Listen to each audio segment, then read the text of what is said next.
In this section, I want to focus on the concept of just how to put everything together, how to take advantage of all the symmetric and asymmetric examples that we've walked through before, and put things together into essentially full projects so that you can use a lot of the things that you've learned up to this point. What I want to do in this video is to talk about how to encrypt and decrypt files, and those files could be things like images, they could be Office documents, they could really be anything. So just anything that you want to encrypt, how to handle that using all of the techniques and just put it together.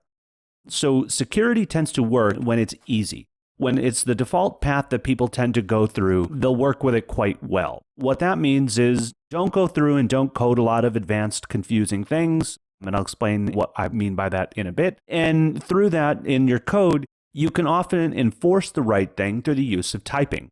So you'll notice in the JRE or in Java, there's two different classes for random. One is called random and one is called secure random. So by requiring that static type of secure random, it's not possible to do the wrong thing and accidentally pass in the wrong type of random number. For example, you'll notice that these things don't take just a plain old int. They specifically require secure random just to make sure that it actually is. Now, I want to take this and expand on other examples. And just a moment ago when I said that we don't want to make security hard, what I meant by that was that nobody really wants to work on byte arrays, or very few people do. So there was two methods that we've used in the past examples. They were things with ciphers of like update, finalize. I have a funny example there of annoy me.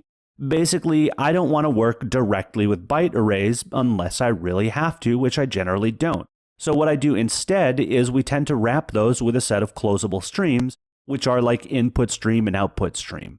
The ciphers, for example, have two corollaries for this. As you would expect, there's a cipher input stream and a cipher output stream. And what they do is they really just wrap existing ciphers. So what happens is the cryptography is transparent and it's a separated concern, and people don't really even need to know that they're working with a cipher stream. All they have to do is just write to it like a normal stream. And the nice part about this is that the right levels of update and finalize and all those calls happen under the scenes. So what I want to do in this demo right now is to just go through, initialize a symmetric cipher the exact same way that we did in section 2. I'm going to take literally this PowerPoint, I'm going to encrypt it, then I'm going to decrypt it, and then just to prove that we're done correctly, I'm going to open it up and finish walking through the examples. Here I have my IDE open. So the example here, we're in section 5, I have a file here called file encryptor, which you'll notice just has one main method.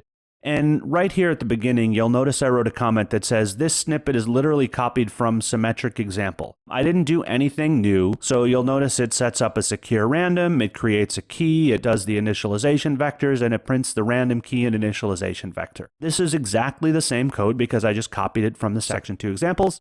And you'll notice right here we do cipher get instance of cipher, which is with the algorithm of AES. Those are the same things from the previous examples. Now here, all I'm going to do is I'm going to set up a location to work through, create a temp directory just so that I have things isolated. We're going to call that packed crypto. And then I'm going to create a file underneath that directory that I'm going to call one encrypting and decrypting files.pptx.encrypted. That's just a generic file name. Then I'm going to read a resource as a stream. You'll notice that's the PowerPoint right here. And you will find this PowerPoint over on the left. Down in the resources of section 5, you'll notice it's right here. And then we're going to create a file output stream that just will go to that encrypted path, that temporary directory, to write it in the encrypted form. So after I've created that file output stream, you'll notice I'm going to wrap that using what's called a cipher output stream, because as I write to that file, I don't want to write the regular bytes. I want to write the encrypted bytes through the proper algorithm. Now down here within the method, this is just your basic file write or output stream write. I set up some bytes. I read those bytes from the file and until I'm done. And then I just read the file again, like there's nothing strange going on here. And you'll notice the output stream that I write to is cipher out. I never actually interact with the file output stream itself because the file output stream is really wrapped by the cipher output stream. So essentially anything that goes to the cipher output stream gets encrypted and gets written to the underlying stream, which is the file. Because they're handled within this auto-closable block right here, they will close themselves. And if they fail, they'll print an exception. Then it will say encryption finished. Then to decrypt it, you'll notice I just take the cipher, I initialize it in decrypt mode, I use the same spec and IV, and I'm just going to create a file in there called encrypting and decrypting files underscore decrypted.pptx. And then I'm just going to do the reverse of what I did the last time.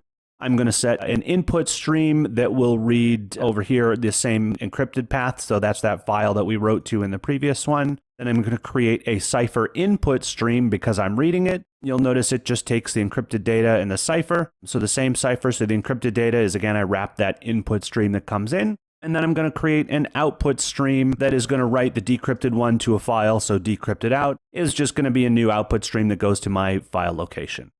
And then again, down here, it's just the basic array or the basic example for how to read and write a file. Like, there's nothing really special going on here. I read from the decrypted stream, which of course wraps the file input stream. And I just read from that, get my bytes, and nothing special goes on there.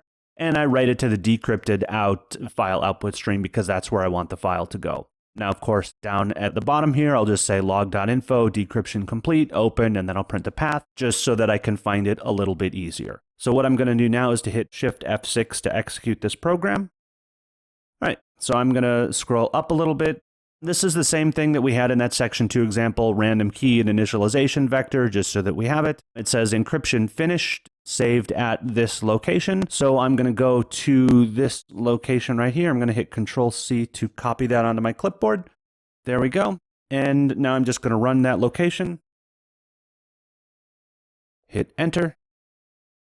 And here we go. You'll notice there's 2 files in this location. One is called .pptx.encrypted. The other is called files underscore decrypted. That's the decrypted version. And you'll notice I'm going to open this files underscore decrypted version right here. And PowerPoint goes to open. And lo and behold, this is the exact same presentation. I think we were on this slide right here called demo. But just to demonstrate how the whole thing works, I'm going to come back to this. And this is .pptx.encrypted. So obviously I can't open that with PowerPoint, but I'm just going to remove this so that the file extension is the same. Hit Enter, save that. And now I'm going to try to open this, and PowerPoint will attempt to, and it says, oh, PowerPoint found a problem. The reason it found that problem is that this is effectively encrypted junk, and PowerPoint doesn't know how to read it because it's not in an actual PowerPoint format. So I just hit Control-Z to rename that back. Now that we've demonstrated how all of the code works and things go through those input streams and output streams, I will go back to the PowerPoint. All right, so if you are seeing this screen, then the demo worked, which of course we're watching the screen now, so we know that the demo worked and we opened the file that we worked on within the application itself.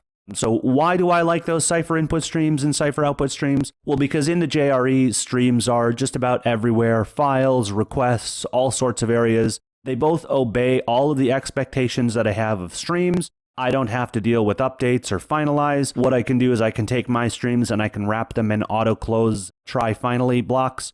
And it just makes things way easier for me to manage my encryption because it's totally transparent.